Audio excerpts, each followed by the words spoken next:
2026 തിരുവോണം നക്ഷത്രക്കാർക്ക് മിശ്രഫലങ്ങളുള്ള ഒരു വർഷമായിരിക്കും. വർഷത്തിന്റെ തുടക്കത്തിൽ ജോലി കാര്യങ്ങളിൽ മാറ്റങ്ങളും ഉത്തരവാദിത്വങ്ങളും കൂടും.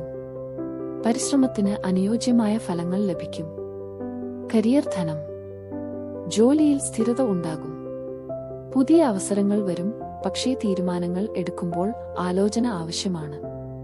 ചെലവുകൾ നിയന്ത്രിച്ചാൽ സാമ്പത്തികമായി വർഷാവസാനം ആശ്വാസം ഉണ്ടാകും. കുടുംബം, ബന്ധങ്ങൾ, കുടുംബജീവിതത്തിൽ സമാധാനം നിലനിൽക്കും. ചെറിയ അഭിപ്രായ വ്യത്യാസങ്ങൾ ഉണ്ടാകാമെങ്കിലും തുറന്ന സംസാരത്തോടെ പരിഹരിക്കാം. വിവാഹകാര്യങ്ങളിൽ അനുകൂല സൂചനകൾ കാണുന്നു. ആരോഗ്യം, ആരോഗ്യകാര്യങ്ങളിൽ ശ്രദ്ധ വേണം. ഭക്ഷണക്രമവും ഉറക്കവും ക്രമപ്പെടുത്തുക. ചെറിയ അസുഖങ്ങൾ അവഗണിക്കാതിരിക്കുക. ആത്മികത, ഭാഗ്യം, ആത്മിക കാര്യങ്ങളിൽ താൽപര്യം കൂടും.